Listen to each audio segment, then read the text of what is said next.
Hello, and welcome to another episode of In Like Cyn.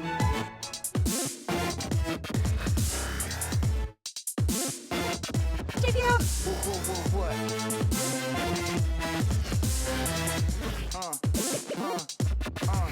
Yo, everything I do is brand new, I must continue.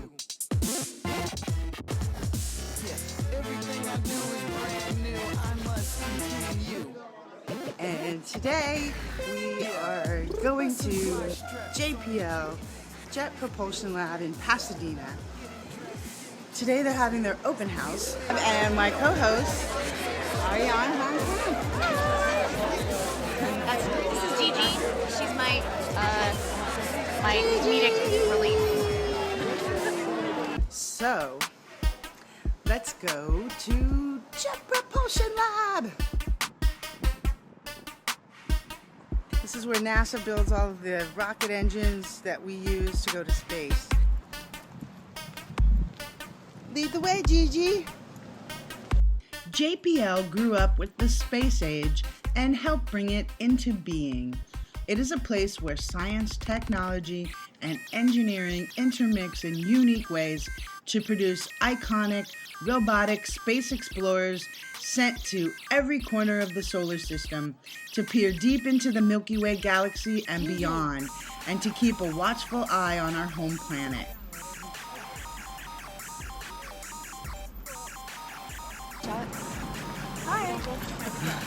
Analyzing the data pouring back from these machine emissaries, scientists around the world continue to discover how the universe, the solar system, and life formed and evolved. As we were almost to the entrance, we met Sean Malhotra, who's worked at JPL for a very long time.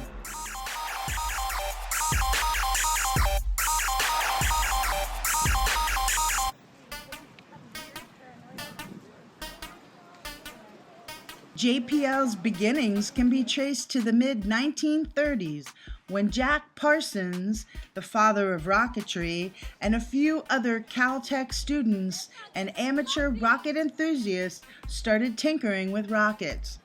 After an unintended explosion occurred on campus, the group and its experiments relocated to an isolated area here, north of Pasadena, next to the San Gabriel Mountains, right where the JPL campus is today.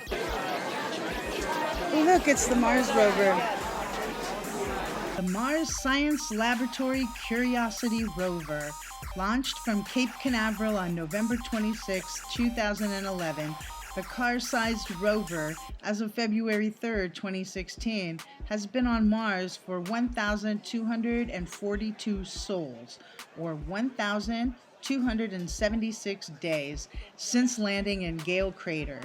JPL manned this robotic rover, studying climate and geology in preparation for future human exploration. Everywhere you looked, there was something to do or something to explore. Handles all the communications for inner space, so that was fascinating. And He's been doing it for almost 30 years. yeah, right out of school, came here. Yeah. Pretty intense. He showed us the actual travel grid from the movie Martian. That's a dog. There's gotta be a dachshund with something in it. That dog is adorable. Hello. Yeah, what was that? It was a map of Mars. Yeah, it was a map of the area of the route that Matt Damon's character takes while living on Mars in the movie The Martian. So we're headed to mission control, among other places, here at the NASA Open House Lab Day, and it's very exciting. What do you think? Okay. Look, you survived. He said that was his best film.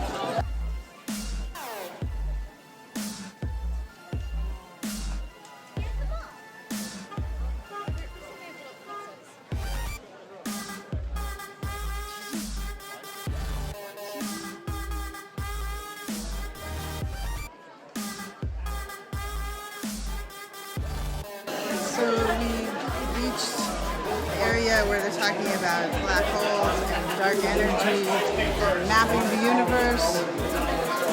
Mapping the early universe.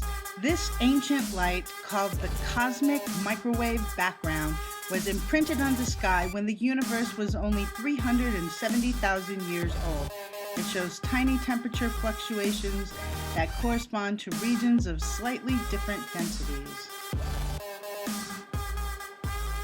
Investigating dark energy. The discovery that the expansion of space is accelerating was named by the journal Science as 1998 Breakthrough of the Year. The cause of the unexpected acceleration is one of the most important scientific problems of our time.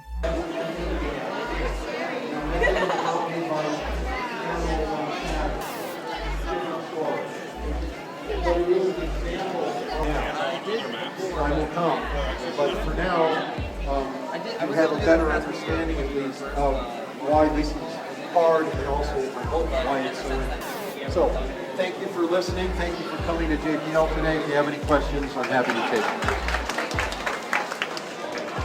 White goes to Saturn, reflects on the cloud, that comes. And there is nothing gas between the clouds, Saturn, atmosphere, and God. That's what's going on. Black holes and the death of stars. Black holes, tears in the fabric of space-time from which no light can escape, are among the most exotic objects in the universe. Small ones are remnants left over by the collapse of massive stars.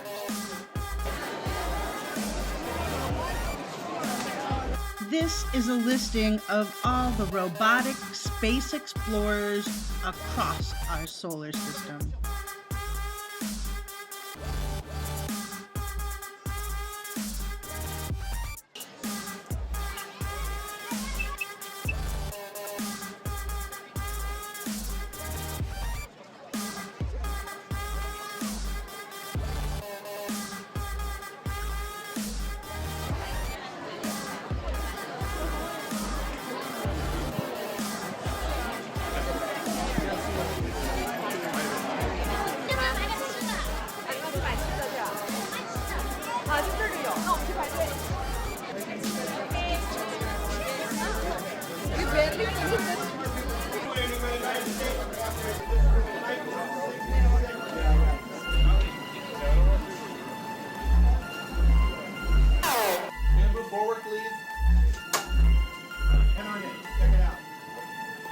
Can you all please move forward?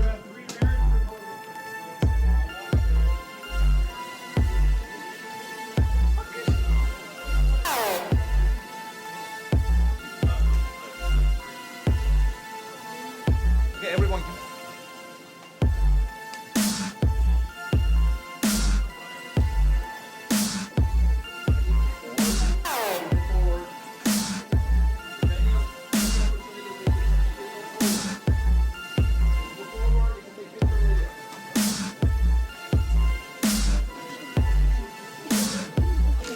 Hello everyone, I'm Jakob, Associate Director of NASA's Jet Propulsion Lab.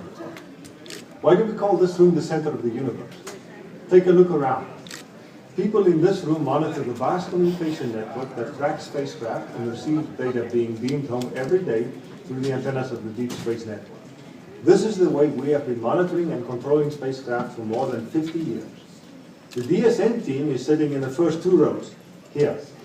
We have 3 rotating teams that help keep the data flowing 24 hours a day, 7 days a week. To my right, we see a visualization of the 3 antenna complexes located around the world. The squiggly lines represent commands being sent up and data flowing down from across the solar system. At the back of the room are the mission controllers, or ACEs as we like to call them.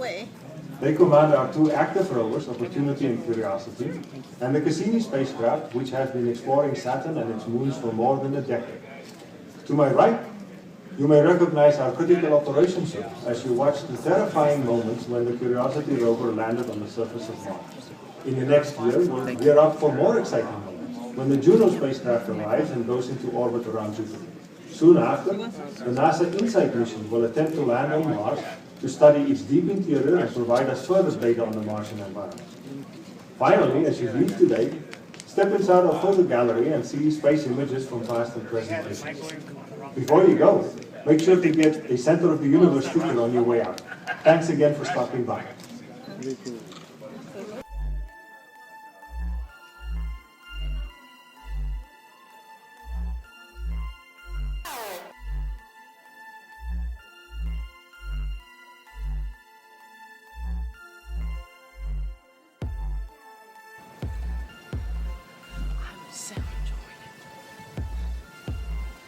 In Like Cyn.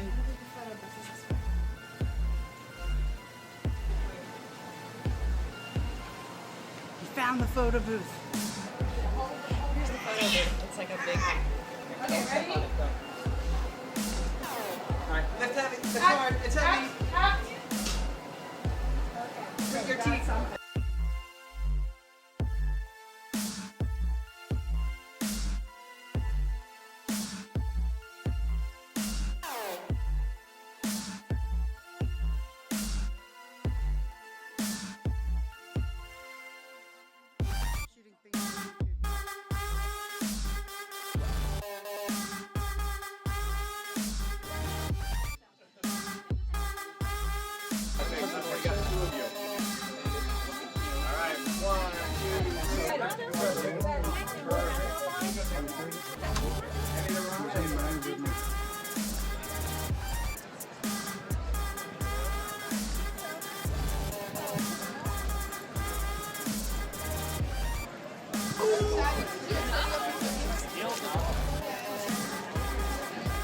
Thanks for joining me and taking a trip to JPL.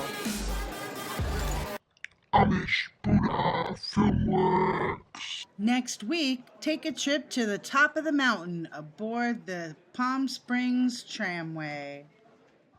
Join me every Thursday for a new In Like Cyn. Hey everybody, thanks for watching the video. Subscribe. All the social media links over here down below. Click subscribe. Look for a new In Like Cyn every Thursday.